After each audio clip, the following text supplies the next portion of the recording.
umaga po sa inyong lahat. Maraming salamat po sa Panginoon sa magandang araw na ito.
As the weather continues to improve, we bring you sizzling hot South Division hoops action as we continue to bring you the live coverage of the Atlantis 88 Manny Pacquiao's Junior MPBL from the Cavite City, Montano Hall. Our 6-game offering today features the under 14, 16, and 18 squads of Davao against San Pedro. And this afternoon, we will witness the squads of the hometown Cavite City going head-to-head against Bawan. Game at hand is between the Davao RA Elite against the San Pedro Spartans for the 14 under division. Isang maulan na umaga sa inyong lahat. I'm your Mendy Harkisams Coach Mike Perez alongside Daphne Cristobal para sa ating continuing coverage of the Atlantis 88 Manny Pacquiao Junior MPBL. Nice to be back working with you. Yeah, definitely. Always a pleasure working with you, Jaime. Right, so first of a 6-game slate ang hatid namin sa inyo ngayong araw, beginning with the San Pedro Spartans, solo 5th in the standing at the moment with a 2-1 record. They are hitting a 2-game win streak, samantalang ang Davao RA Elite naman. In the meantime, just 1 game, 0-1 at the bottom of our standings. Looking to recover in this game today. Yeah, definitely. And yung very first na outing nitong Davao team natin going up against Quezon really was not a very pleasing experience for them. As we look at San Pedro naman, Coach, and it's not San Pedro if we don't talk about Kiefer Panganiban. They were coming off a 17-point win in their previous game, really showing na may nakakakuha na talaga sila ng rhythm dito sa ating season after that first loss in their opening game. Oh yeah, definitely. If you talk about the San Pedro Spartans, you will always have to mention the name of Kiefer Panganiban. I mean, this kid's been very sensational at this age level. He's averaging, what, 17 points per game, 4 rebounds, 2 assists, and really got good handles, a lot of very high IQ basketball that you have in this kid. And more importantly, I think in that last game of San Pedro Spartans against Las Piñas, they won by 17 points. Total domination right there. They limited Las Piñas to what, just 22 attempts and make 78 attempts rather, making 22 out of 78 for a very low 20%. They were actually plus 10 in rebounds, plus 16 in steals, and they got 4 blocks as well. So both ends of the floor pretty much covered by this San Pedro Spartans team. Dito naman tayo sa kabila, Coach Mike, talking about the Davao RA Elite. Sabi mo nga kanina, a very rude welcome into the league so far. And mabagal yung simula nila in the first game. They trailed 30-6 in that ball game after the first quarter. Well, I think you could attribute that huge loss to opening jitters. I mean, you know, these kids coming in, first game pa lang nila, so maybe major adjustments yung araw na yun, and hopefully today it's going to be a lot better. But one good news coming out of that is that you have Mikel Vasquez, who actually led that team. He got, what, 9 points and 7 rebounds. But the thing is, overall, as a team, they were a minus 50 in terms of attempts, and the minus 50 in terms of rebounds. They were minus 30 in attempts, and so that really spells a lot of difference already. And when you think about it defensively, out of the 82 points that Quezon scored, 68 of them coming from the paint, which is normally what we have in junior MPBL. But you know, the case of allowing 68 points after the 82 is medyo malaki, and so they have to work defensively, especially at a very high-octane team such as San Pedro Spartans. Interesting matchup, definitely. Just the first of 6 games nga today. In the meantime, we turn it over to Daphne Cristobal for her report. Daphne? Thank you, Jaime and Coach Mike. Isang koponan na galing sa panalo at isang koponan na gigil makabawi ang maghaharap ngayong umaga ang 14 under players ng Davao RA Elites at San Pedro Spartan. Sabi nga ni Head Coach Chico Tan ng San Pedro, they will use the same approach and they are really prepared for this game. Sa kabilang panig naman, Davao's mentality is to bounce back and be confident consistently inside the court. Alam ko, excited na kayo mga kaligaw for our first game, kaya naman I will now turn this over to our venue announcer. Sulat natin. Dito na lang, sa likod.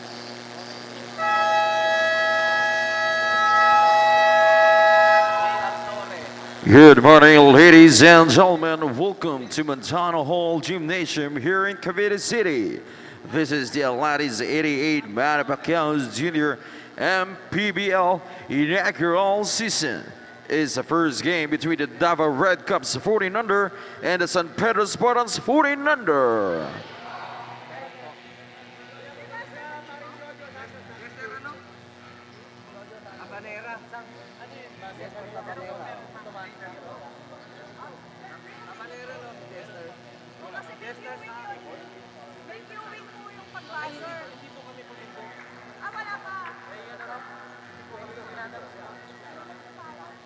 Esther Tabanera, di ba? Esther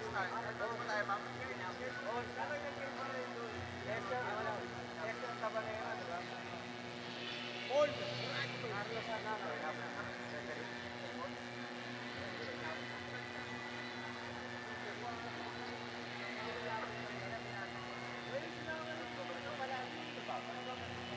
Bago?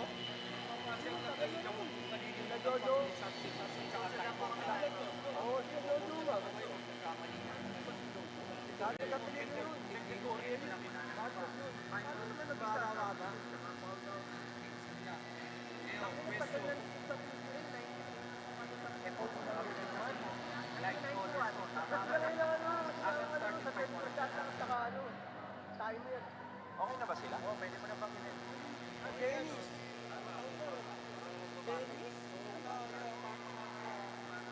Introducing the starters first from San Pedro Spartans 14 under. Number 11, on guard, Angelo Arzola. Our guard, number 23, Kiefer Panivan. On forward, number 40, Artgan Karunungan. Outer forward, number 18, Gabriel Cuneo. And at center, number 1, Adriel Padilla. Head coach for the San Pedro Spartans 14 under, Mr. Chico Tan. And now let's meet the starters from the Davao Red Cubs 14 under. On guard number 12, Jock Malapas. On guard number 5, Ashley Sarmiento. And at forward number 1, Mikel Vasquez. On forward number 22, Deron Salazar. And at center number 18, Lance Continas. Junior MPBL, ang liga ng bawat batang Pilipino.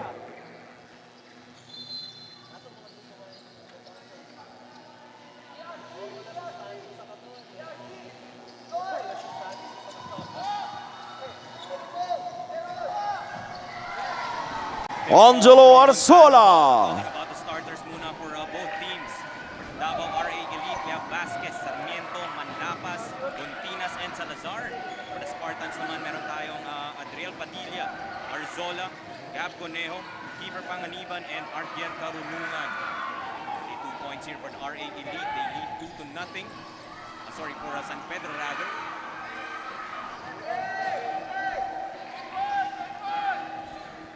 Go to Panganiban. Traveling. May tatawag sa kanya dito. One of the key players, Coach Mike, that we are looking into to Ball begin this possession, ball game. Davao Red Talking about Cubs. him pre-game, about Kiefer Panganiban and his production. Very much expected throughout the tournament, and this game no exception. Yeah, definitely si Kiefer Panganiban like we mentioned earlier, is really going to be a household name para dito sa San Pedro Spartan. This kid's very young. You're going to see his name come up in future tournaments, especially dito sa Junior MPBL as he rises towards the other brackets. No? But you can actually see him having, I guess, that huge potential of being able to play even in the 16 under. This kid can play right there, diba? Pero, you know, right now he's trying to show things off dito sa 14 and under division natin. We saw Vasquez missing earlier, but this time around, this is Ashley Sarmiento. Aggressive to the hoop, rewarded with 2 shots. Yeah, you always love coaches coming out of baseline out of bounds. You know, I guess that's one of the quickest ways to score baskets. Now, if you go baseline out of bounds, especially if you execute that to the T. Kanina, they were on a what? And they were on a 1-4 low. Everybody was down there on the low block, and really just actions leading up to this fouled attempt by Sarmiento. Able to convert on both free throws was Sarmiento. San Pedro sets it up. Corner, Karunungan. That's Conejo for a jumper miss, but right there is A.R. Padilla. Well, clean it up. Yeah, ito si Padilla actually came from Cebu. No, this kid joined this team, if I'm not mistaken, probably a month and a half ago. And, you know, to my surprise, for the first time I saw this kid, man, this kid's huge. And although I was thinking na, you know, maybe 18 under or what have you, but, you know, when you learn of his age, he's below 14 years old, he's very young. A lot of potential on this kid coming out of Cebu. Nakausap ko nga yung tatay niya kanina, Coach Mike, and he wanted to really mention na siya ang pride ng Sibongan, Cebu. Talagang, and eto nga, hindi pinahiya ang kanyang ama. That under-goal stab. San Pedro now leads by 6. So definitely not the start you want to see, Mike, for Davao. Dahil nabanggit nga natin din pre-game how a slow start spelled disaster para sa kanila in their previous game. Well, actually, Davao had the right thing in mind, no? To play zone, to prevent any points in the paint. Remember, we talked about 68 points given up in their last game against Quezon, to which, you know, they just scored 82 points and 68 dun galing sa inside ng paint. So they don't want to incur that again in this game, and so they played zone. But the thing is, when you play zone, you have to be able to defend against that dog inside the court. They got that dog in him, literal, Got that in dog this in case. But nice way to bring some smiles this rainy morning. Not just ating players, but also the crowd. We are nature lovers here in Junior MPBL. You know, we allow dogs to watch this game. See the fans right here supporting. I guess that's for the Davao team. But really, again, going back to that point kanina, defending the pin is going to be vital for Davao if they want to be coming up with this win. Arzola driving in the middle. His floater won't get the bounce, but right there for another opportunity following his shot. And ang gusto mo kay Arzola, he's actually averaging 13 points per game to go with 7 rebounds, almost a double-double digit percentage there, average for Arzola. And it's really clearly one of the guys to complement Kiefer Panganiban here for San Pedro Spartans. Gab Coneo short on his shot. His second attempt also foiled, but Arzola right there. Ayaw pa rin. Vasquez drops it off. A beautiful pass. Well, we talk about Vasquez being a vital piece pagdating sa offense nitong Davao.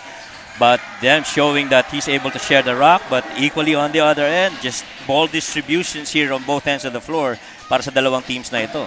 Yeah, Padilla so far really showing at us that height is might. Ito, backward pressure applied by San Pedro. Magang timeout nga dito for Davao RA Elite.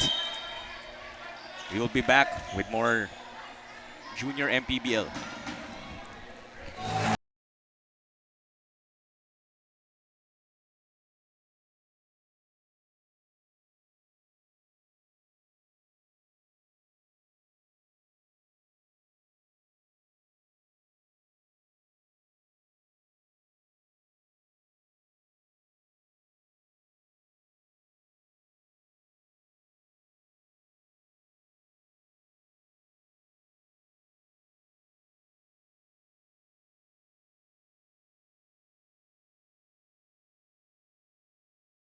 Nais kong pasalamatan.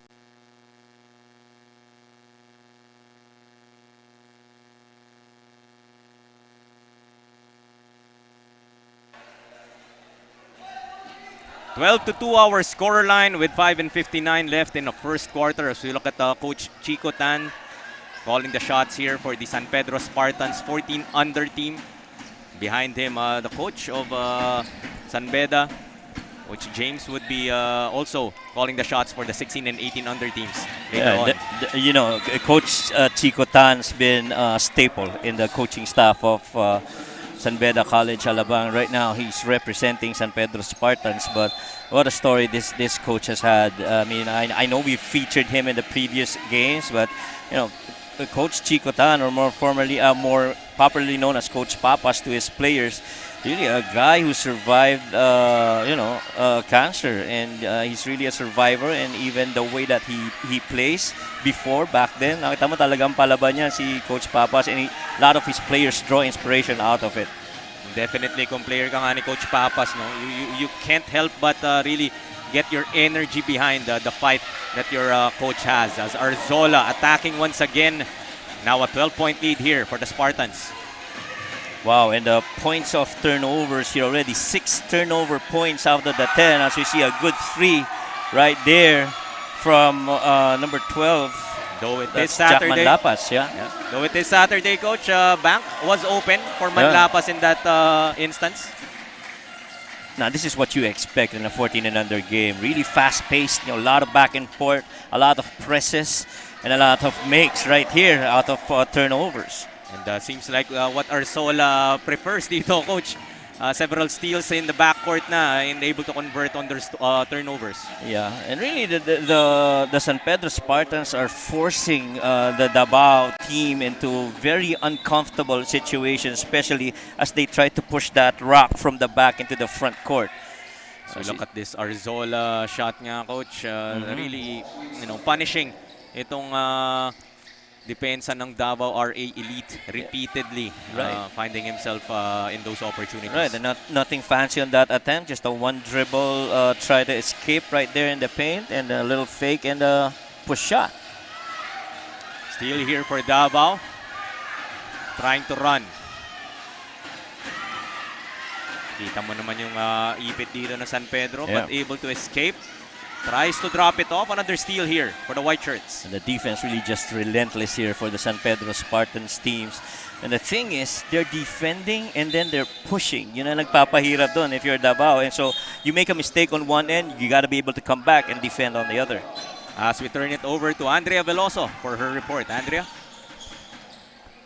Nauunahan ng San Pedro ang Davao this first quarter. Sabi nga ni Assistant Coach Chad Maliari of Davao, nakaranas ng first-time jitters ang kanyang mga players on their first game. Kaya naman they work on their confidence for this game. Ganun pa man dahil nga second game pa lang nila ay nasa 60% pa lang ang readiness ng team. He also added that they work on their rebounds and press break lalo na at malakas ang pressure na ibibigay ng kalaban. Mikel Vasquez is also expected to step up today. He said that he will improve on his shootings and placement. Dagdag pa niya, more effort lang at mananalo rin sila today. He also shared to me that he will be playing for Don Bosco Makati this school year. What are your thoughts, Jaime and Coach Mike? We were talking about him pregame, Mike. Talking about Mikel Vasquez, the lone bright spot for Davao in that lopsided loss in their first game. Ang kita mo, yung coach niya kanina kinakausap din siya dahil alam niya na kailangan nila ulit yung production niya to keep it close. Well, you know, sabi nga ni coach is that they're only 60% right now in terms of readiness for junior MPBL, and really a lot of preparation comes into every game that you play, especially if you play here in these teams in the junior MPBL, lalo na for this game ang kalaban mo is San Pedro Spartans. As we saw Rionisto getting his first 2 of the ball game. Solas joining the scoring fray. Ito si Solas is also one of the guys, the young kids out of that program, joined by Kiefer Panganiban. And it's really just coming into fore alongside Kiefer. He's shown a little bit of what he can do, but definitely itong si Solas is one guy that could be in there. Look at that push shot right there. Again, excellent baseline out of bounds, ball distributions, recovery by Solas, and he's one kid that everybody's got to take notice, especially in this bracket. Ano talaga sa mga bata din na Mike, no? AR Padilla, we saw him also having several inside attempts. Rionisto this time.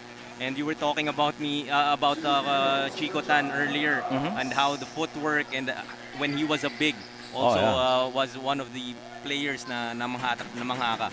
Yep. And si Coach Papas or Coach Chico Tan really used to play as a big man before, but he already had this. He's got really good basketball IQ. He's already sensed that game is going to involve eventually to getting the big man out of the paint. And so what he said, I'm going to start playing wing now because at my height, dapat nagagawa ko yung mga guard skills. And so he did. The one thing that really fascinated me seeing him for the very first time was really got good footwork. And even to this day, I still would say that he's one of the best guys that I've seen on footwork. As we look at this rebound battle, Continas, when this hustle, marireward nga siya ng 2 free throws. So far, Jackman Lapas has been the scorer here for Davao RA Elite. He has 4 so far in this ball game with that 3 earlier. Talagang naghahanap pa kung saan makakakuha ng puntos itong RA Elite. And when you talk about suffocating defense, man, points from turnovers, it's 14-0 in favor of San Pedro Spartans. So that's pretty huge for San Pedro. De Los Santos misses on that shot, but right there is Justin Cabrera. And that power move brought to us by Pound for Pound Fitness, the official fitness partner of the Junior MPBL. Mga hindi pa nakakaalam, no? Pound for Pound Fitness focuses on strength and conditioning and athletic training. So if you want to elevate your game, gusto mo makondisyon para sa mga liga, training, mga such, visit a branch near you. Very affordable rates, Coach Mike. Yep. And itong si Cabrera actually did a good job of getting through those seams. Nobody touching him from the Davao Lions team. And they just made him get that offensive rebound and that put back on the end one. Sarmiento attacking but unable to convert once again. Scoring drought dito for Davao continues. It seems like deja vu dito, 27-5 nearing the end of the first quarter. Right. Para sa Davao RA Elite. Another opportunity for the white shirts. Solas Got 8 to shoot for the Spartans. Crossing over. Stepping his way through. What a move! I just love a kid that's left-handed going baseline, finishing with the right hand underneath with 2 defenders got their hands up. And that really just speaks a lot on the potential of Solas. I mean, he's not afraid of competition. He gets in there, gets competitive. Look at this one. Little Euro going middle on the right-hand finish. That was too deep. Sobrang lalim nun, Jaime. Kala ko nga kukunin pa sa kabila, Mike eh. Pero dito na lang sa same side. And yung hakbang talaga napakahaba. And, sometimes I ask myself, are we really watching 14 under? Oh, yeah. Well, maybe it's because nung bata ka pa, hindi ganyan kumilos yung mga bata. The cherry first didn't have that much effect then on you.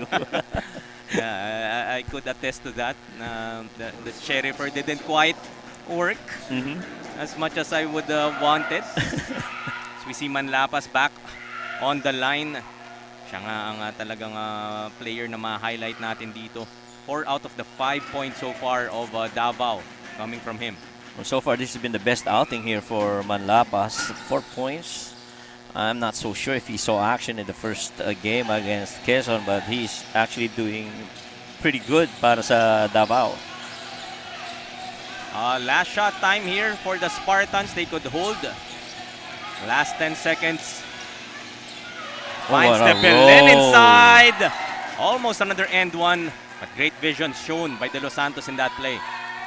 Well, 2 things that you take out of that. One, Hugo De Los Santos has really good vision. He knows his basketball. Second is Sky De Belen able to see that he was overplayed up top, cut back door, very basic fundamental basketball, and you're gonna get that lane. Made himself available. No? Talagang yung vision nga ni De Los Santos, able to see his big running the rim. Yeah, this kid right here, Hugo De Los Santos, a lot of upside on Hugo. I mean, that kid's only, what, I think 12 years old, playing on a 14 and under division. I mean, if you talk about handles, that kid's got something else. And don't look now, Coach Mike. It's now a 27-point lead na naitala dito ng San Pedro, 32-5. As we look at our Atlantis 88 move of the game. Siyempre, wala nang iba kundi itong baseline drive of Solas. Look at that move. Sobrang ganda ng layup kahit yung net hindi nakakibo. And we'll be back with the second quarter in just a bit.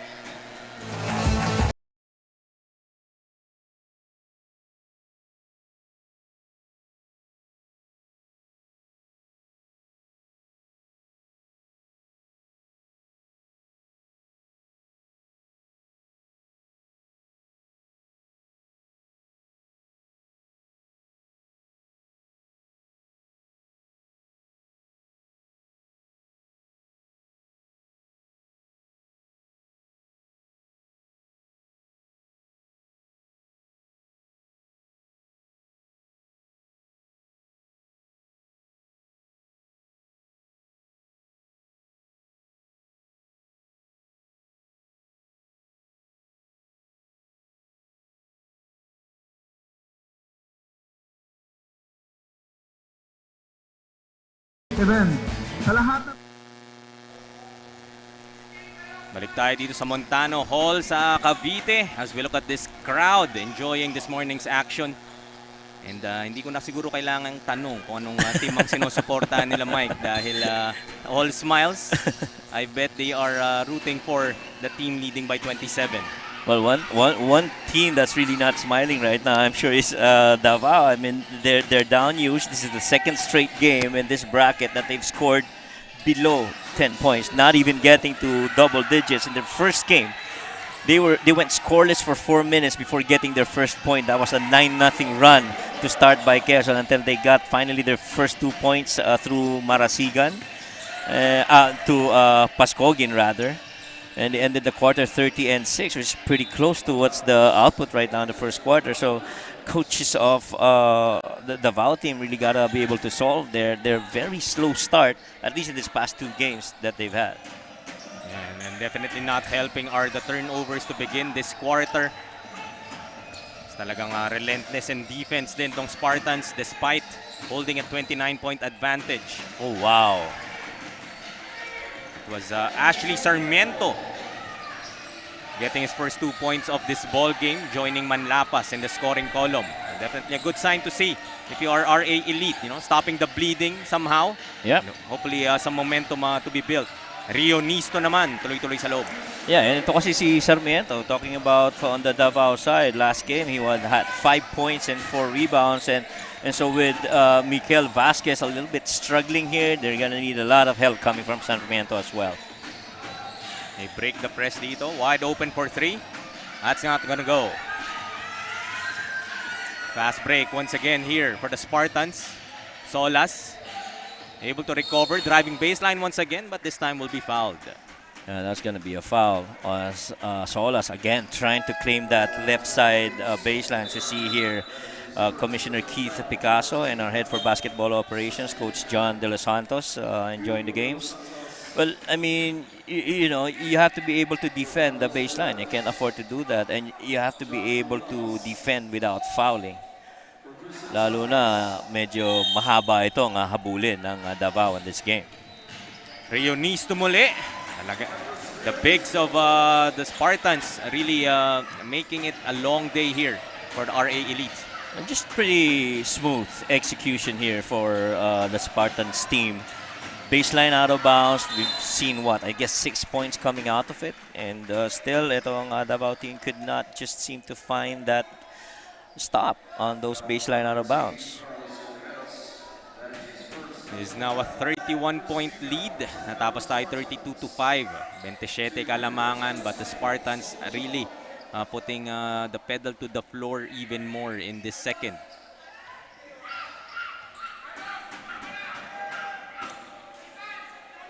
First one, that goes for wow, and Davao. Simon Salvacion. That was actually the very first free throw made by Davao. They're now 1 out of 12 from the free throws. It's not for a lack of opportunities Right. to put points up on the board. Kaso yun nga lang, 1 of 12 really not helping their campaign. Yep. To address nga yung kanilang slow start, not just in this ball game but also the last. Exactly. If you look at it, those are 11 points opportunity free, nobody guarding you, so you have to make free throws. And these kids are actually gonna learn that as they go. Lalo na if you have games that you lost on the free throw and you're the one taking it, I am pretty sure maraming matututunan itong mga batang ito pagdating dyan sa aspetong yan. Stabora misses on that first free throw. Chance to join ang scoring din dito for the Spartans, but misses on the second. But offensive rebound secured here for the white shirts. Traveling will be called. So great hustle here shown by Ethan Angustia. Unfortunately, naipit nga siya doon at natawagan ng traveling. Takbo Davao sa kabila. Driving to the hoop. Oh, wow. That's nice. This is Christian Sales. Yeah, Sales, really good recognition right there. A little up fake, saw that baseline open, just went to it and claimed it, and no help side defense there for the Spartans. Gulat sa bilis din ito ni Sales and on that drive. Stabora loses the ball. Almost a counter steal. Agawan ng bola. Continas recovers and he finds his way to the hoop for his own and one. Power move brought to us by Pound for Pound Fitness, the official fitness partner of Junior MPBL. How about this move by Continas right there? Able to recover, a little fumble at midcourt. Compose themselves, able to come back. Right now they're a 4-0 run. And so this is a good build here in the second quarter. Definitely Continas. Makasuki ito sa Pound for Pound Fitness, Coach, which focuses on strength and conditioning, athletic training. So if you want to elevate your game and gusto mong makondisyon para sa mga liga and training, visit a branch near you. And Angustinas got really good length too. Good height, no? And bata pa naman yan. And so, developmental is going to be key to his progress as a basketball player. Tabora gets fouled and he has a chance to go to the line. So Davao actually, at least for the last 3 possessions that we've seen on the defensive stuff, they've actually been doing really good, getting deflections. But the thing is, on this one, again, nagkaroon na naman ng foul. Similar kanina sa pag-drive ni Solas going baseline. You have to be able to defend without fouling. You gotta be able to get to that spot ahead of them so they don't get there. And once that shot goes up, you gotta locate a man near you, box him out, get that defensive rebound, and push the ball on the other way. Tabora medyo hindi pa makapag-adjust sa kanyang free throws. 0 of 3, make that 1 of 4. Well, Tabora, malaking bata rin itong si Tabora for the Spartans. So another foul called here against the Spartans. That would be their third team foul sa second quarter. They did reach the penalty in the first. Talagang yung depensa dito very tight. Not even looking at the scoreboard here, Mike. And that's one thing that they have to develop as young kids. Even coaches would do that. You know, you don't look at the scoreboard. You just have to execute in each and every time and opportunity that you get, either it be offensively or defensively, and then you just figure out what happens. What's the end result? Vasquez misses on that attack. Takbo sa kabila dito ang Spartans. Layup on the other end is short. Davao recovers. Tingnan naman yung transition defense dito ng Spartans. Right there to stop the break. Asales goes to Vasquez.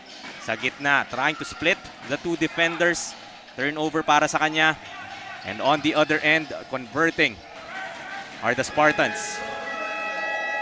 That is Rainier Sarmiento joining as well the scoring. Lamang sila dito ng 29, 41-12 with 4 and 41 left in our second quarter. We'll be back with more junior MPBL.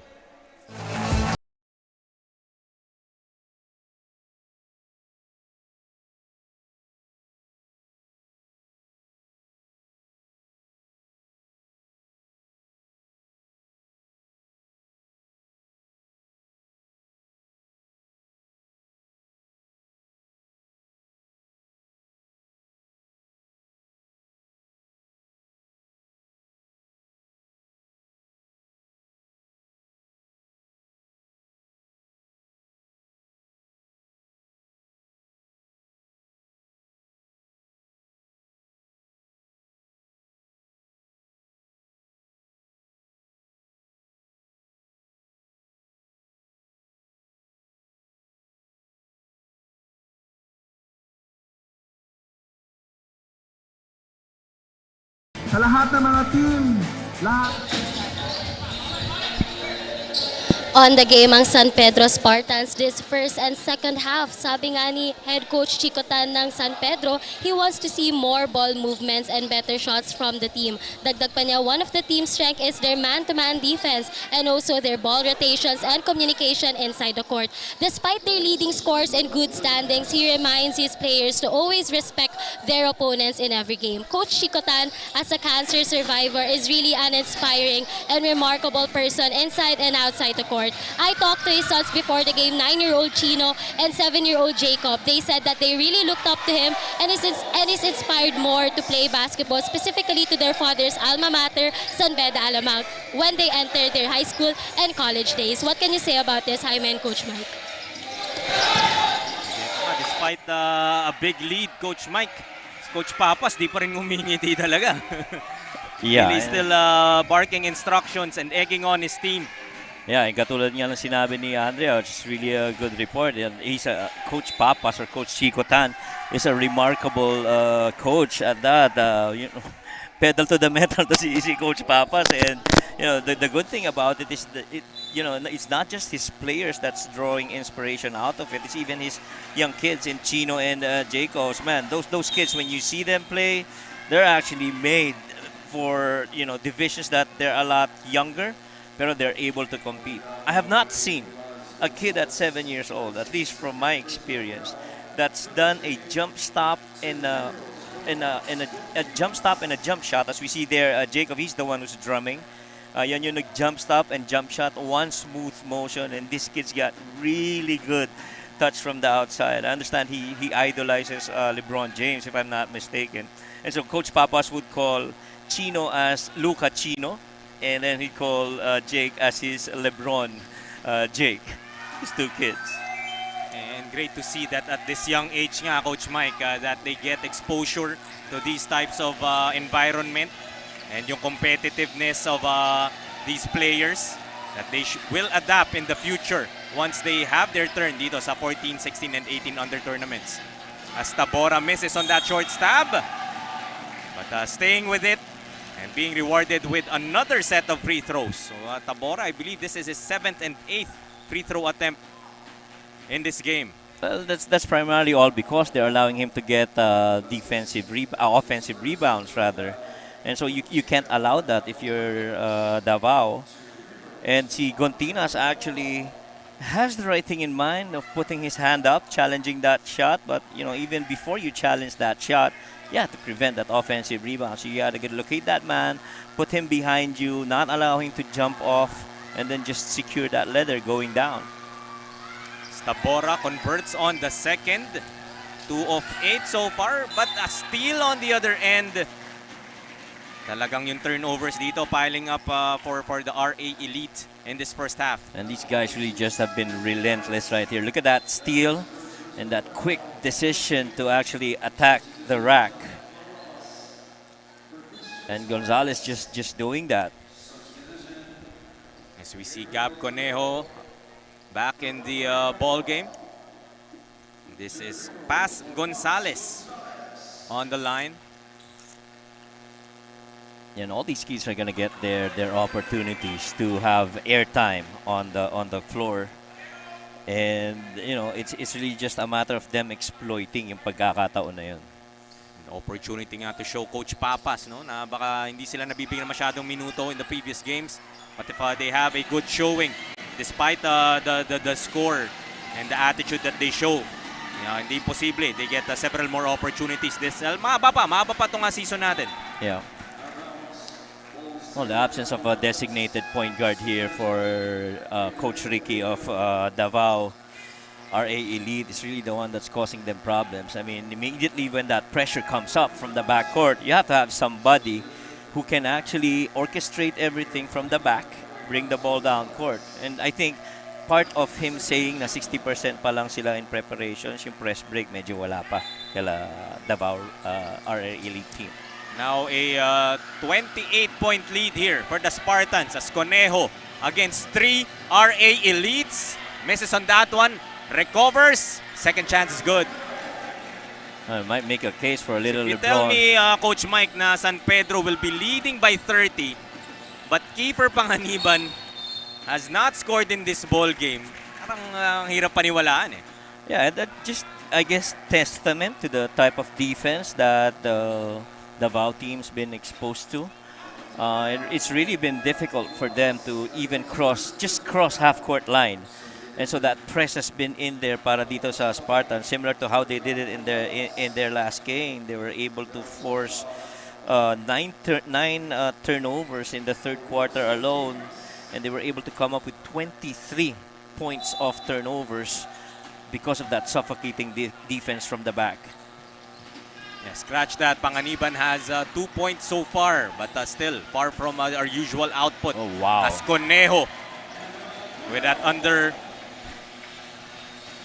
It's hard to believe that a kid of this age, below 14 years old, can actually do that. Left-handed guy, they can finish strong with the right hand. That's really just how players develop nowadays, especially at this very young age. So we look at this replay nga of stepping. Yeah. Medyo for a 14-year-old, malaki yung sapatos, no? Baka dumobra sa linya. Arzola finds Padilla underneath. Wow, good move right there. They had Gab Cornejo clear out from the wing, opening up that lane for that dive by Padilla. I mean, this kid's really got a lot of upside too. De Leon floater, that's too strong. Just one and done here for Davao Elite. Yeah, exactly. That's what's been happening to Davao Elite. They're really just getting one attempt. It's one and done, and that's it. One of the, I guess, few mistakes na makukomit dito ng Spartans. Medyo nitpicking na lang tayo sa ganda na nilalaro nila. Yeah. In that turnover. Arzola Kumbaga, nanalasa to nung first quarter, Mike eh. Yeah. Ngayon na lang ulit bumisita sa scoring.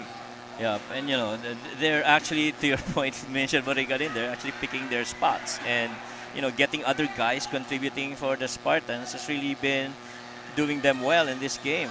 Lalo na in the long run because, you know, yung confidence makukuha just like this one, Padilla once again. The pride of Sebongan Cebu, really making his daddy proud. So far in this ball game, one of few players already in double digits here for the Spartans. And speaking of double digits, Arzola escaping once again. At mauubos na ang oras natin dito. It's now a 40-point lead for the Spartans as we look at our Atlantis 88 move of the game courtesy of Gab Conejo with a pop and under move, spin cycle, showing us his athleticism. Ano naman yung Gab Conejo. Babalik tayo with the second half in just a bit.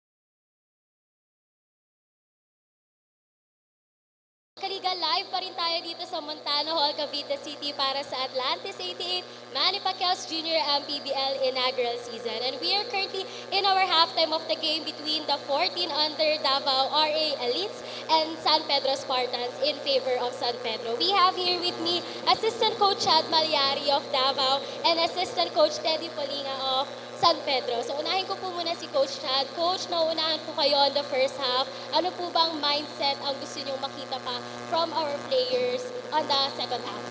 Ayun o, nasa status pa rin kami ng adjustment para sa press break. Kung ano pa rin yung nangyari nung first game. So, kailangan pa rin talaga adjustment. Good luck po, Coach, for the next half. Meron po ba kayong gustong pasalamatan o i-shoutout sa ating mga manonood? Papasalamat ako siyempre sa mga parents ng mga players and then the sponsors. Kailangan. Thank you so much, Coach. Dito naman po tayo kay Assistant Coach Teddy Polinga of San Pedro. Coach, patience and control is a big challenge for these kids, lalo na during pressuring games. So, ano po, as one of the coaches po, paano niyo po sila natutulungan sa ganitong aspeto? During the game, it's normal to feel jitters at first, pero we just remind them to execute what we practiced. And doon sa practice nagsisimula, and then it translates to the game. Good thing right now, everything is kind of working for us. Kaya kalmado yung mga bata dahil sa preparation and practice. Okay po, Coach. Thank you po for that. Meron po ba kayong gustong pasalamatan o batiin? Papasalamat ako sa lahat ng bumubuo ng management ng San Pedro Spartans, sa municipality ng Tagudin Ilocos Sur, kay Vice Mayor Banji Versosa, sa boss namin si Boss Mitch Versosa, and to all our families and lahat ng families ng mga players namin. Hello, good morning. Thank you so much po, coaches, and good luck po for the next half. That's it for our halftime interview. We will be right back for the third and fourth quarter of this game.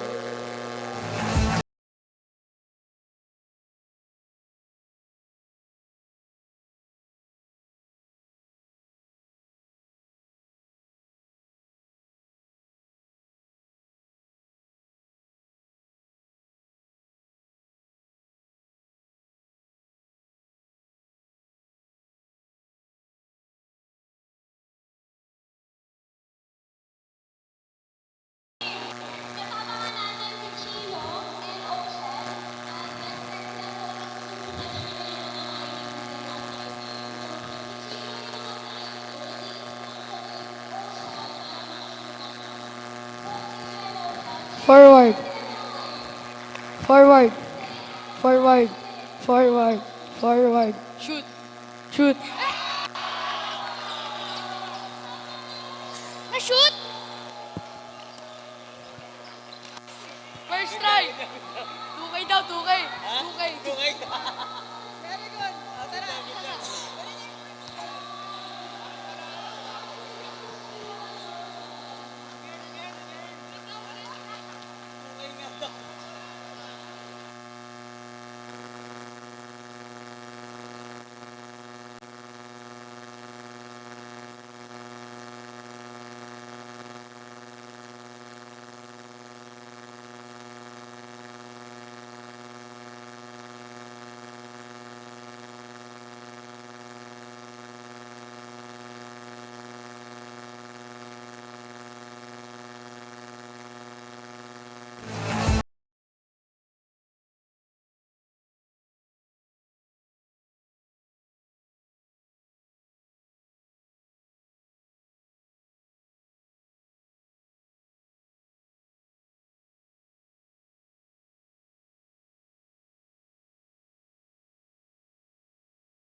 Away from our resumption of the third quarter as we look at some game highlights sa ating first half.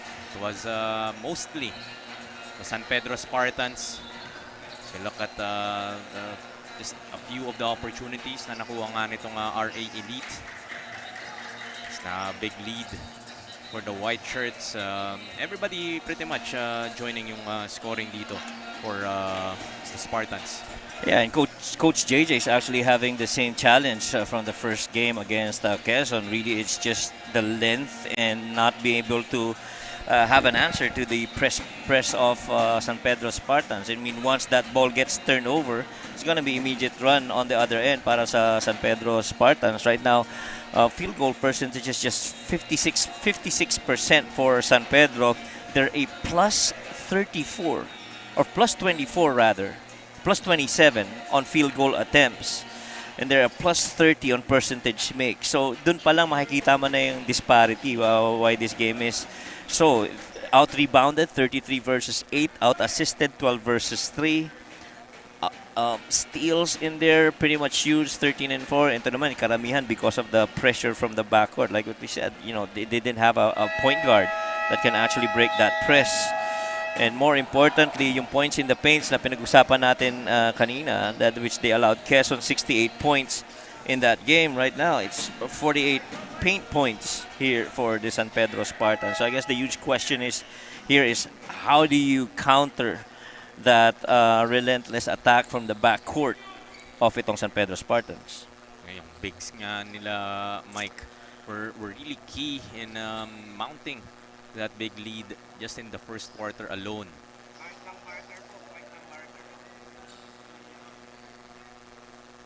So we try to sort out some technical challenges 1, 2. this morning. Hello, 1. Muli 1, pinapasalamatan natin 2. kayo for joining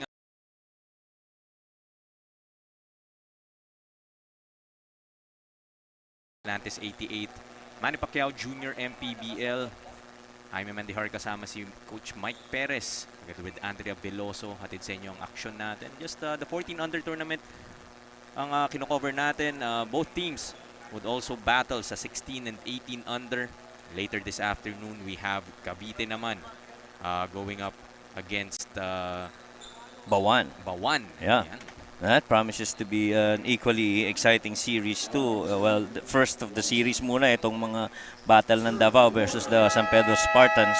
And right now we have the very first of the 3 games for the day. This is the 14 under. Here we go with our third quarter. Spartans immediate opportunity to add to this lead. In the sky play to Conejo. Able to convert on both attempts. Kanya pa rin. They go to Padilla. That's too strong. Well, immediately that's 2 offensive rebounds and plus 2 attempts here, or plus make that 3 attempts here for the Spartan. Really, that's how the game's been going. And you know, even if they get that ball back, that they have to contend with this press. Talagang kita mo naman, despite leading by 40, 55 to 15. Relentless ang talagang paulit-ulit nga nating sinasabi while talking about the defense of the Spartans. Conejo, transition pass to Karunungan. Almost a touchdown conversion there, but Karunungan unable to convert on that one. Balik dito ang Davao. They go to Vasquez. Hinahanapan nila ang kanyang production. Oh, what a move. We get another opportunity here. They have 8 to shoot. Vasquez once again. Floater in the lane. That doesn't bounce in. Padilla towering over everybody. Kaso loses that leather. Continas. Mababangga ni Padilla. He will go to the line. Well, Continas so far has been that one shining guy para dito sa kay Coach JJ. He's got 5 points, 3 rebounds altogether in the first half. But definitely he's gonna be expected more from him, especially this guy right here, Sarmiento, who's been, after I think scoring a couple of points early in the first half, seemed to be absent the rest of the way. Yeah, hirap nga to find production, especially in the scoring department nitong Davao RA Elite. Splits his charities is Gontinas.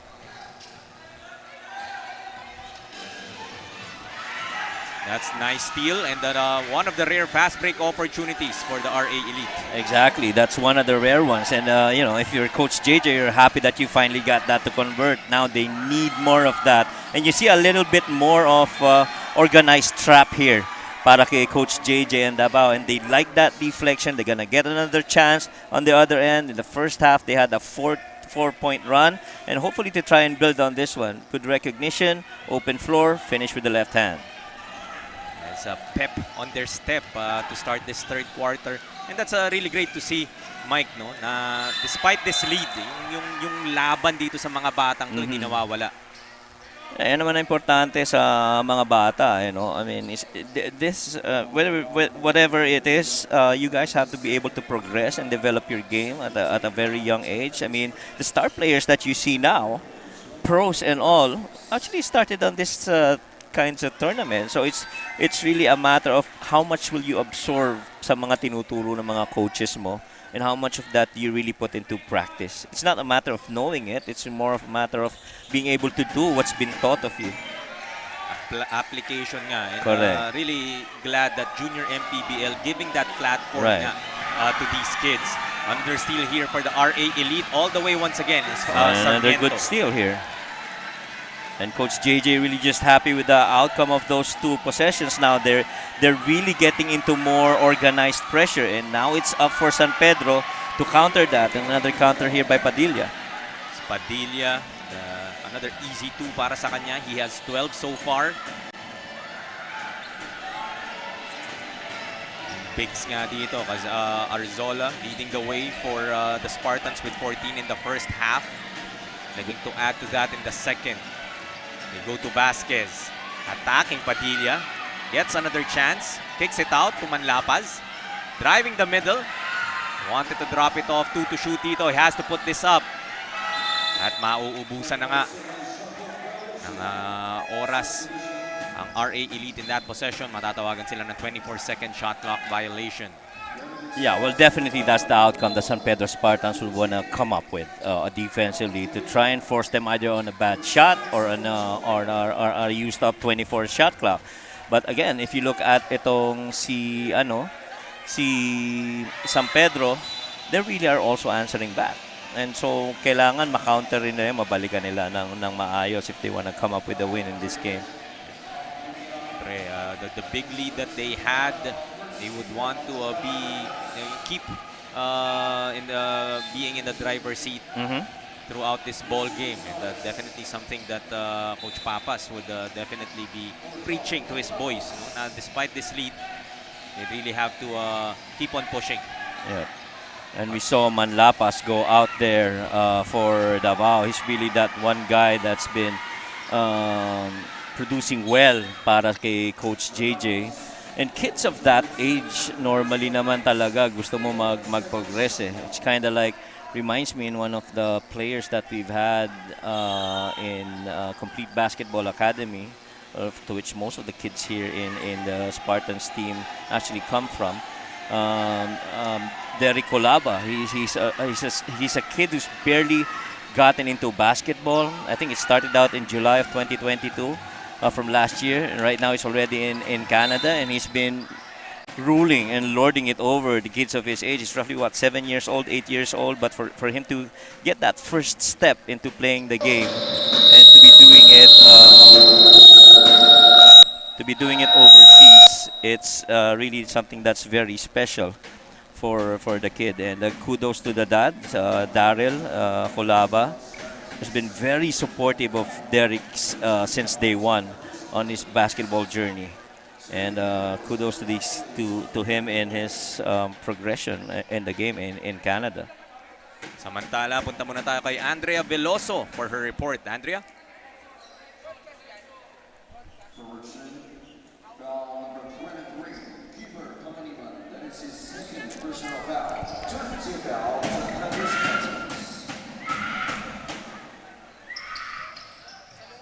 Balikan na muna natin si Andrea later on as we look at those free throws converted. The Spartans still hold a 34-point lead against the Davao RA Elite. But still the press of Davao here, trying to find those turnovers. I thought I heard the whistle there, Mike. Just more feedback from our mics here in the gym. Wow, look at that move by Kiefer. Iba na matangkad, AR Padilla. Once again, against 3 RA elites trying to block him out. And we talked about Padilla having to come from Cebu, and the dad, very proud when we first saw him in action, donning that red and white in one of the tournaments down here in the South. Which also kind of like reminds me of one of the players again para sa Complete Basketball Academy. That's Liam Ramos, whose mom Malu is actually very supportive also of Liam. So those kids that we see, that we talk about here, as we see this beautiful drive and footwork by Solas, these kids we really would love to see progress to the next level of the game of basketball. 40-point lead here for the Spartans. Back with more junior in PBL in just a bit.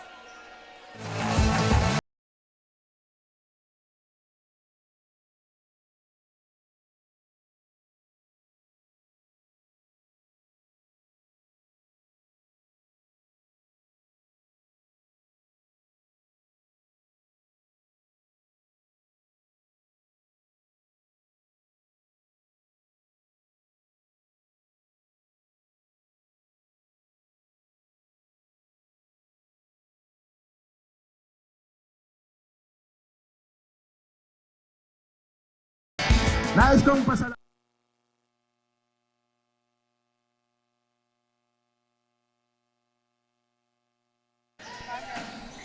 Balik tayo dito sa Junior MPBL with 4 and 10 left in our third quarter.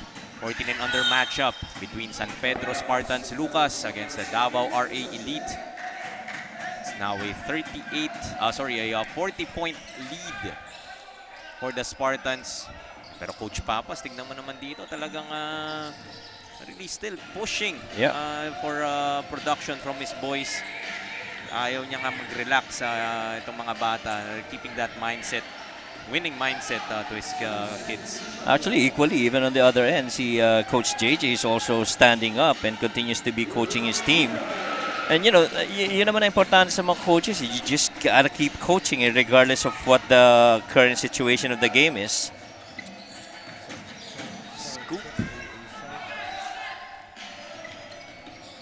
Mintis doon ng Davao. Still 3 and 15 left in our third quarter. I guess in terms of scoring output, something that you do like to see, that after that 5-point start for Davao, able to score in double figures in the second quarter and 8 points so far dito nga sa third, where they have responded to the call of Coach JJ to provide more energy, trying to mount a comeback. And so far, it's been the rebounding also that's the problem for Davao, as they just really can't seem to control the glass on both ends, offense and defense. Sarmiento, hanap sa ilalim sana si Vasquez, but anticipated there by Kiefer Panganiban. Grabe yung handles ng Kiefer Panganiban talaga. I mean, I saw this kid, what, 2021 in one of the tournaments. This kid is not at all how he is now. So sobrang bata pa niya to start to see this little Euro to split that defense there. Yeah, power move brought to us by Pound for Pound Fitness, the official fitness partner of Junior MPBL. So sa lahat ng mga nagpaplanong magpakondisyon dyan, Pound for Pound Fitness focuses on your strength and conditioning, athletic training, and at a very affordable rate. So maraming branches din yan. Definitely kung nasan ka man, may malapit na Pound for Pound near you.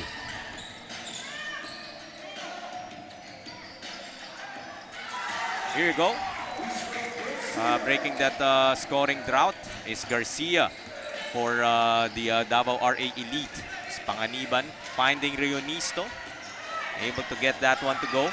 Agawan ng bola dito. Tignan mo naman yung mga bata diving for the ball. And if hindi natin titignan yung score, Coach, akala mo talagang dikdikan yung laban. Dikdikan yung laban, right. Well, itong si Garcia, he made a jumper on the left wing. Actually been pretty good here in the second half. He initiated a fast break earlier, to which they really just fumbled towards that point of attack. But him very comfortably taking that shot on that wing once it's open, hindi nagdalawang isip. So you know it's that kid's range. Off on that three though. De Los Santos tatakbo. Showed us the vision in the first half. Let's see if he has a bit more magic up his sleeve dito sa ating second. Go to Rionisto. Kick it out to De Los Santos, driving baseline. His floater, short. Able to recover there is Cabrera. Underneath. A good presence of mind there by Cabrera, staying with it, knowing that shot's gonna be short from Hugo, and just kept at it. Last 55 seconds as Vasquez spins in the lane. Can't get that to go, pero there to clean it up was Guntinas. Yep. Yeah. Sabi nga natin, one of the bright spots here, Mike, for the RA Elite so far. Yeah, and Guntinas actually has, what, 8 points already in the game to go with his 5 rebounds. But one key piece that's actually been absent here is this guy, Miguel Vasquez. He had, what, 9 points in that first game against Quezon. Right now, really struggling against defense by the San Pedro Spartans. Yun nga, yung frustration, nakikita na rin natin dito sa mukha ni Vasquez. You're really looking for him to have a good game after that first performance, despite a losing effort nga for the RA Elite. So far, hindi pa siya gumagana, and mauubos na nga ang oras natin dito. We will end the third quarter with this 49-point lead. In the meantime, we look at this Atlantis 88 move of the game, courtesy of Angelo Arzola, and that end one opportunity earlier. Brought to us by Pound for Pound Fitness. Babalik tayo with the last 10 minutes of action.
Nauuna pa rin ang San Pedro this second half. Sabi nga ni Coach Chino ng San Pedro, the team should just continue their good defense, running and extra passes to protect the leads. Sa kabilang panig naman, sabi ni Assistant Coach Jay Mendez of Davao, kahit nauunahan sila, patuloy lang niyang minomotivate ang team, lalo na at under pressured ang mga ito. Proud pa rin naman siya dahil nakikita niyang binibigay pa rin ng team ang kanilang best effort kahit na malaki na ang lamang ng San Pedro.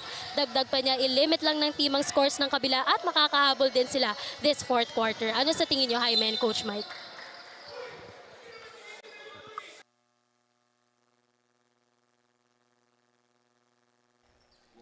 It's a great point made by Andrea there, Mike. No, you still motivate your boys despite the score, not allowing them to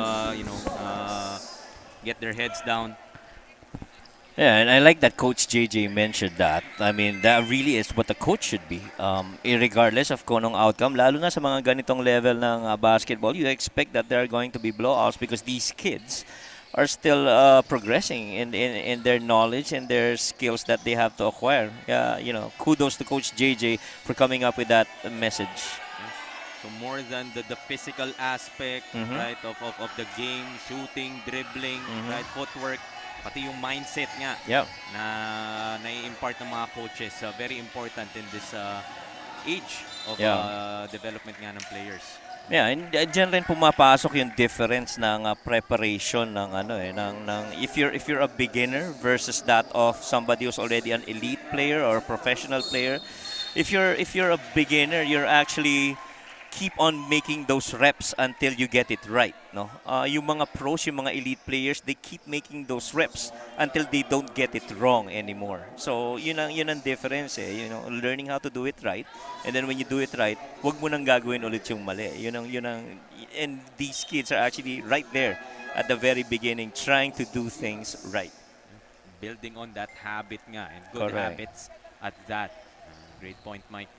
As we look at an unsportsmanlike foul called against Gontinas. Pushing nga itong si Rionisto as we see him in the line.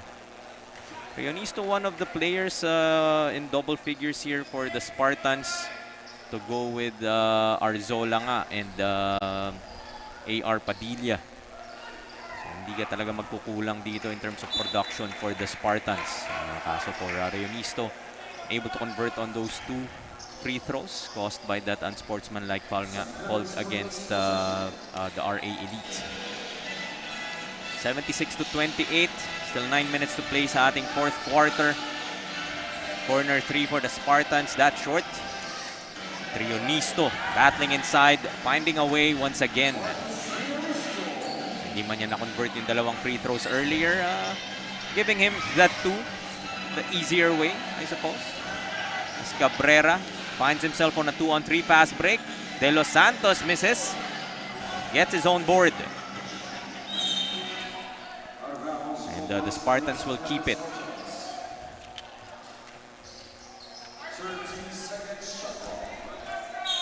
Some key takeaway siguro, Mike, on what Davao can look forward to in this tournament. I know these games have not been the best for them. No? Sabi mo nga 60% pa lang yung team nila at this time. 0-2 likely headed to that direction. But again, it's a long season.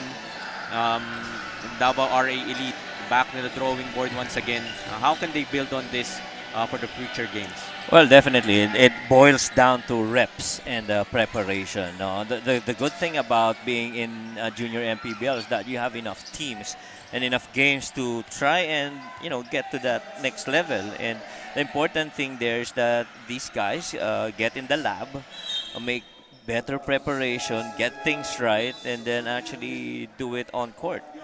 Katulad nga ng sabi ni Tex Winter, is that the game is actually the test. Practice is the classroom. So whatever you learn in the classroom, you have to check it out kung magagamit mo. At if you pass the test, if you fail, then you have to go back and learn it again. And itong ang mga batang to, at this age, really, trying to develop, and sometimes it's also the time that you put into your game kahit walang nanonood or kahit wala yung team practice ninyo by yourself, and the time that you are putting into to develop yung individual talent mo. I guess something that these kids would also need to look at. Yeah, and we have a little, I guess, official timeout here. Something wrong with the scoreboard. But tama ka doon, gawin at gawin lang kung ano yung dapat nila matutunan. And we'll be back while we sort it out with more Junior MPBL.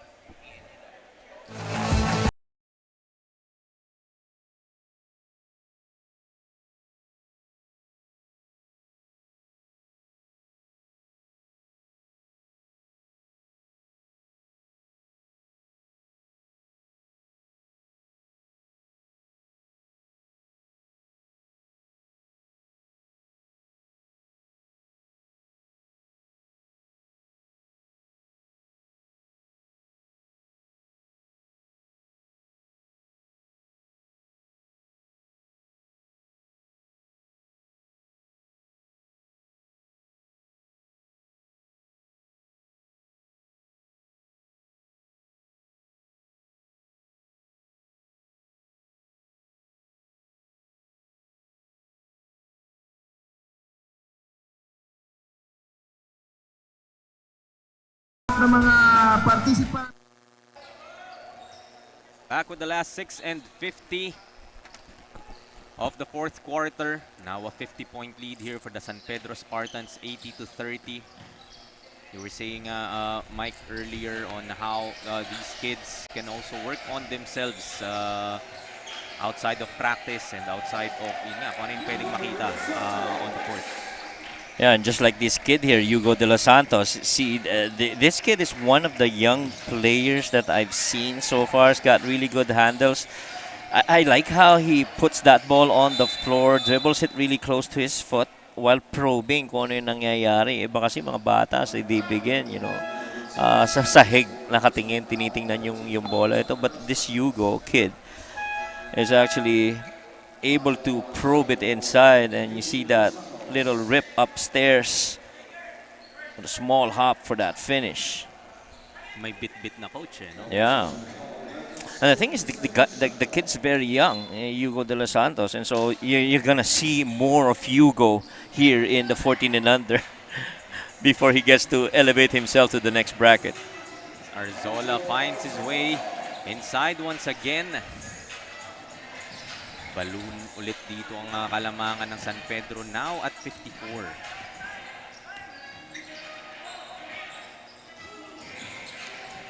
Tsaka nakikita mo rin, no? I think that's the second time, or at least that's the second or the third time I've observed here in the second half where the half-court defense has been a little bit lax for San Pedro.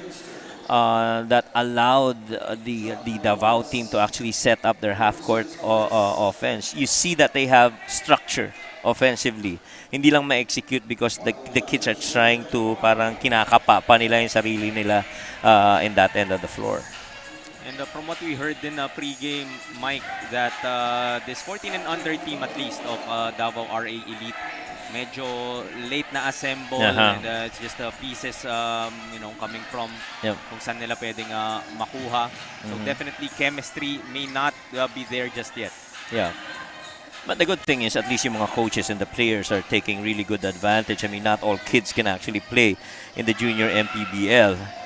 And, you want to grab that opportunity and come in there and go and compete. That at the very least, you should go in and compete, regardless of what age group you are.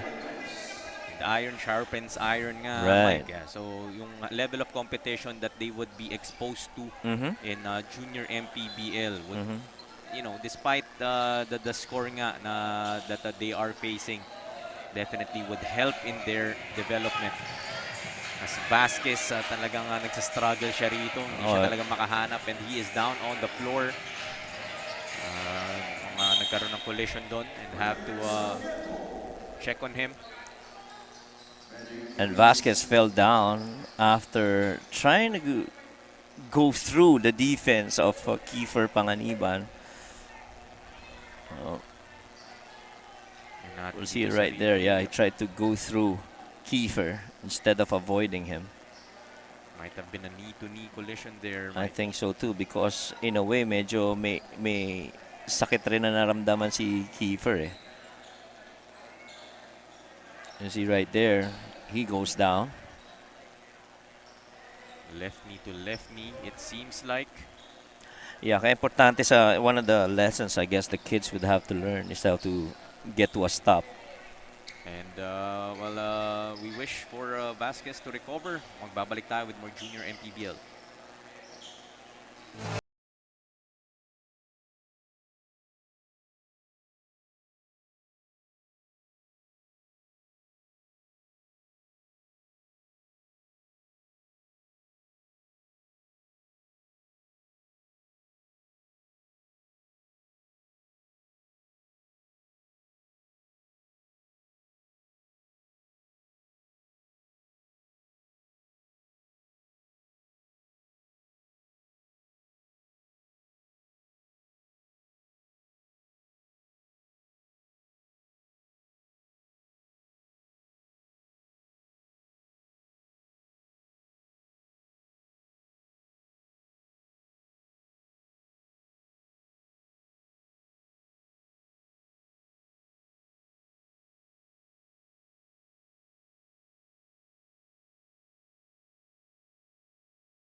some players clapping dito nga dahil we see now Vasquez back on his feet, though limping after that collision with keeper Panganiban.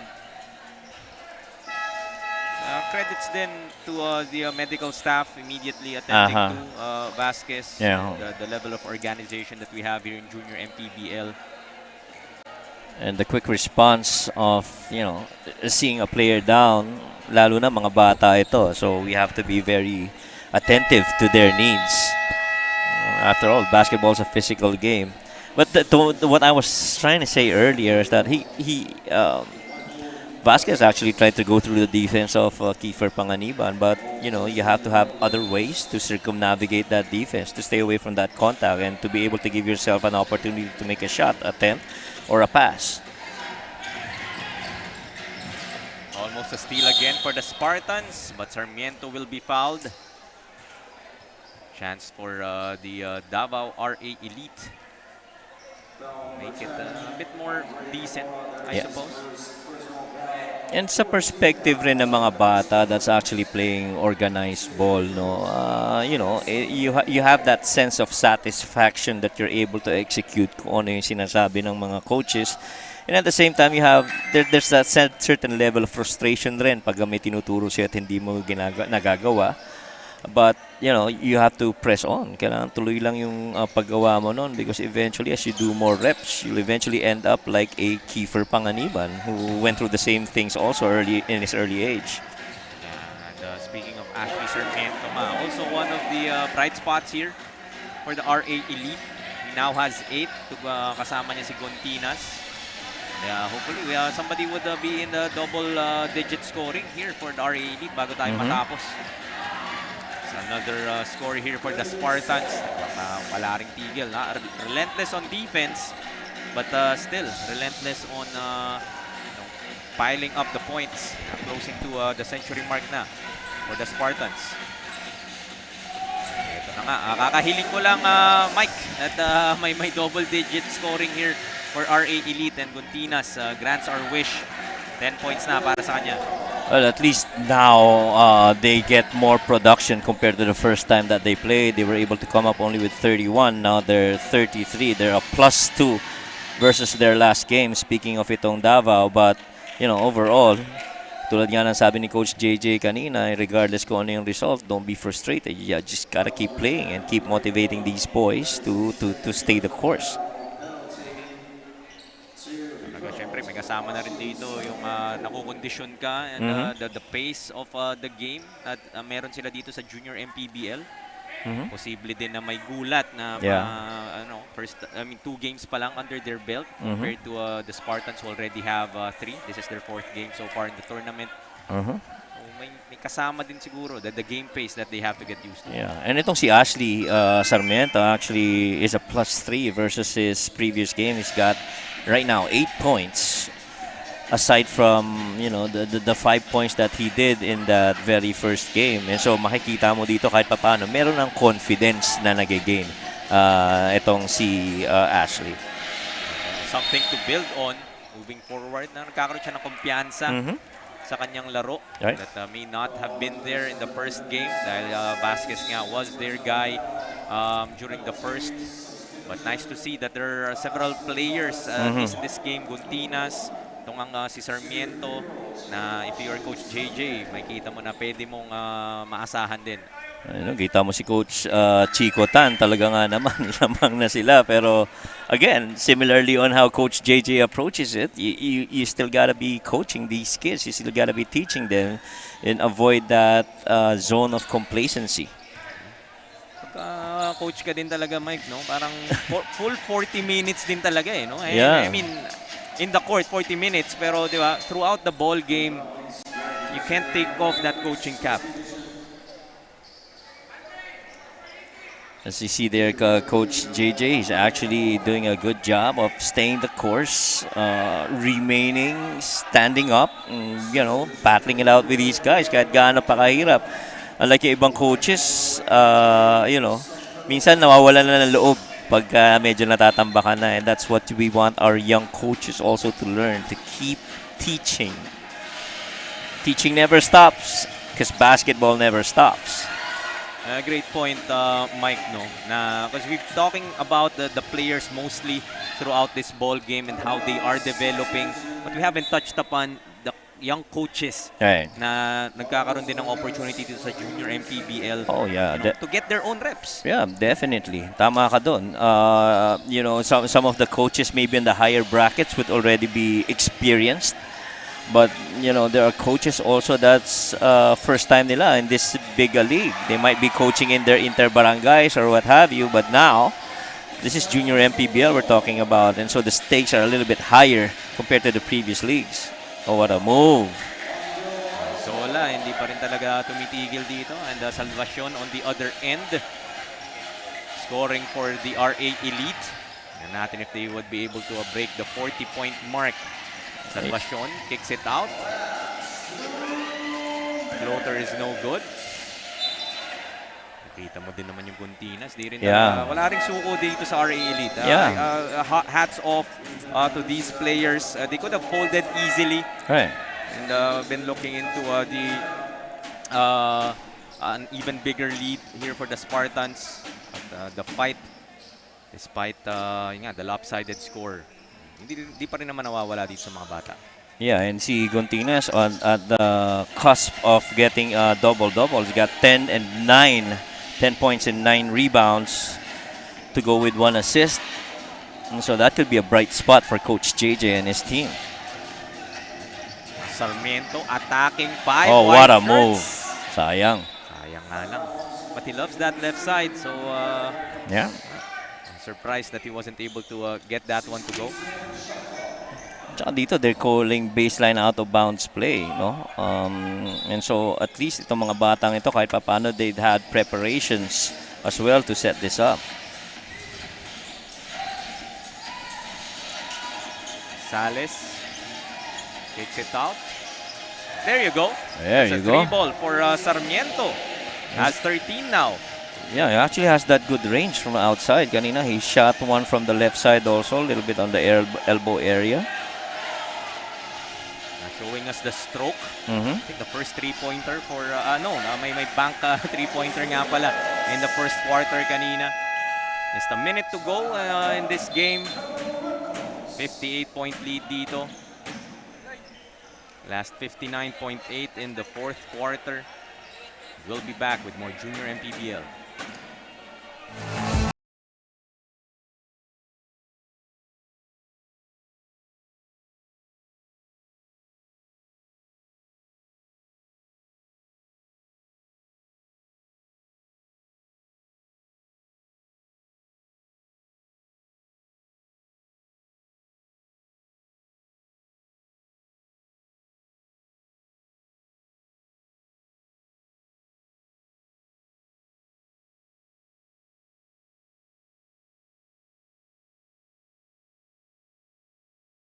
Nais kong pasalamatan ang ating Panginoon sa binigay niyang lakas na pangatawan natin.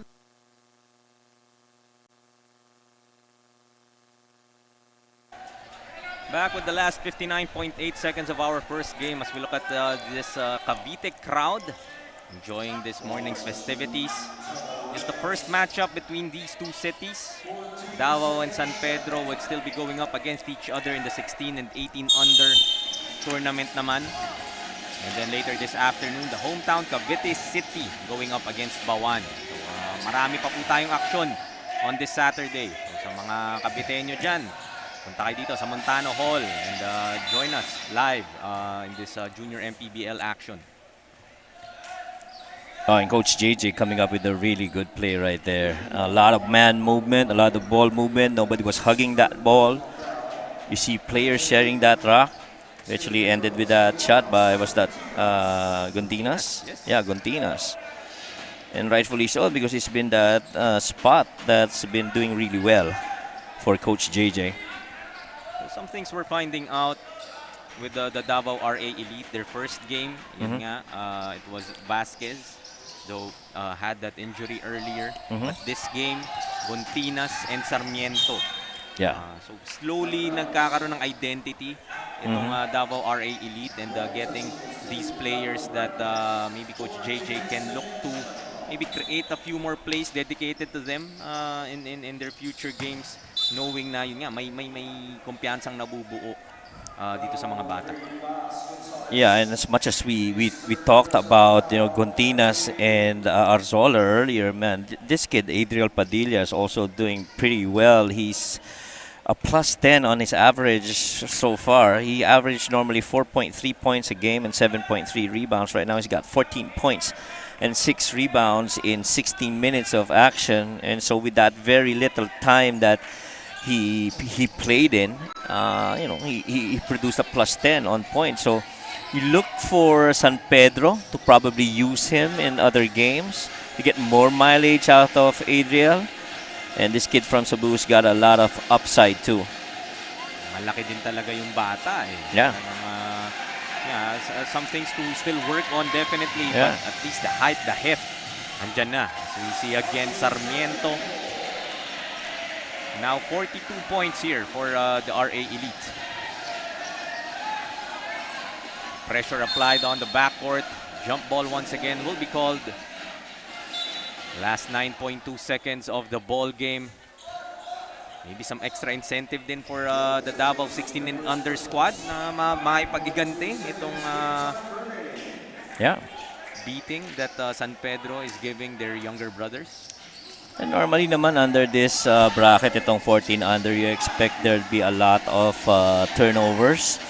But I guess what impressed me here is that San Pedro Spartans actually turned those turnovers into points, coming up with 47 points of turnovers after playing splendid defense on the full court for the Spartans. San Pedro breaking the century mark, hitting 100 points versus the 42 of Davao RA Elite. As we look at our Atlantis 88 move of the game, courtesy of De Los Santos. Naman, binitbit pa. And, you've been hyping De Los Santos throughout the ball game, Mike, and deservedly so. You gotta watch out for that kid. Hugo De Los Santos is, you know, gonna be a force to reckon with in this division come 2 more years in the 14 and under. And punta tayo kay Andrea Veloso with our Atlantis 88 player of the game. Mga kaligaw, we have here the Atlantis 88 best player of the game, Angelo Arzola from the 14 under San Pedro Spartans. Congratulations to the team. Grabe, all throughout the quarters lamang kayo. So tingin mo ano naging advantage nyo laban dito sa Davao? Mas malalaki po kami sa kanila. Tapos mas nag-prepare po kami. Pinag-preparean po namin sila. Kitang-kita naman namin yung sipag nyo sa court. So meron ka ba gustong pasalamatan sa ating mga viewers? Thank you po sa lahat ng sponsor po ng San Pedro Spartans. And sa mga parents po. Thank you so much. This was our Atlantis 88 best player of the game, Angelo Arzola from San Pedro Spartans. Back to the panel.